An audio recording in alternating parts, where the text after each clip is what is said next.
Bonjour Anne-Frédéric. Bonjour.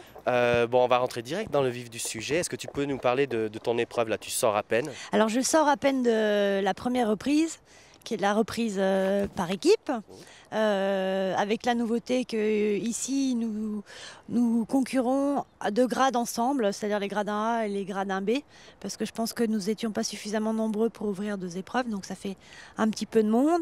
Et au sortir de cette première reprise, il y a des bonnes choses, il y a des choses un peu moins bien, comme d'habitude. Je pense que la jument était vraiment prête à me donner beaucoup de choses et moi j'ai peut-être pas su tout à fait gérer ce changement parce que voilà, ça fait quelque temps qu'on a changé beaucoup de choses avec cette jument. On a changé d'entraîneur, on a changé d'attitude, on a changé beaucoup de choses et je pense qu'il faut juste le temps qu'on s'adapte et puis avant de faire des points, donc un jour on finira par faire des points. D'accord, très bien. Bon, on va revenir sur ces changements. Je voulais rester un peu sur ici, sur Doha. Ah, le site est exceptionnel, c'est vraiment un site fabuleux. On a une chance incroyable, les conditions sont excellentes. Le voyage s'est très bien passé. Alors c'est vrai que c'est un gros voyage pour les chevaux au niveau logistique, c'est assez énorme, mais ils sont arrivés en bonne forme. On a des températures qui sont tout à fait correctes, il fait un petit peu chaud, mais voilà. Les chevaux le supportent bien, nous aussi. Et puis on est installé dans des structures qui sont dignes d'un rêve. Tu as changé d'entraîneur.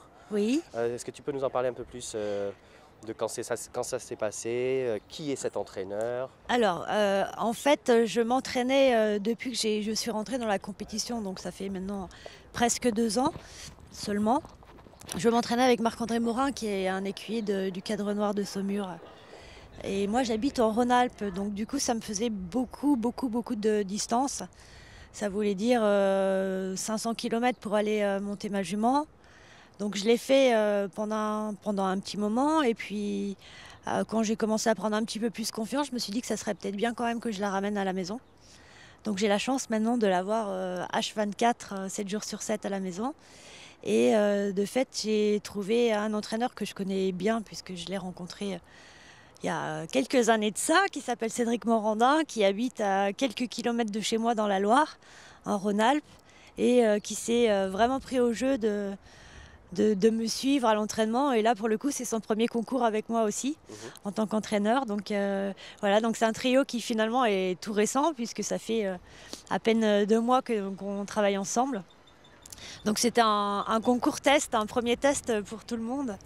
Et ça fait une manière de bien débuter la saison, je trouve, dans un cadre un peu idyllique comme celui-ci, avec une compétition qui est intéressante, mais où il n'y a pas énormément de pression pour nous, puisque si j'ai bien compris les consignes, ça comptera pas forcément pour la ranking list. C'est un concours sur invitation.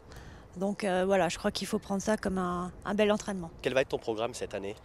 Alors le programme de cette année va être un petit peu chargé puisque de retour du Qatar, nous avons un stage avec Monsieur Franqueville fin mars à Saumur, juste avant. Donc notre premier concours, la première grosse échéance, c'est le CPEDI de Deauville, début avril. Et puis après, on va avoir à peu près un concours tous les mois. Donc on enchaîne avec Waregem en Belgique. Il y aura un concours en Allemagne, il y a les championnats de France. Enfin, en gros, il faut compter une sortie par mois. Pour préparer, évidemment, la grosse échéance de l'année, c'est les championnats d'Europe à Deauville également, fin septembre.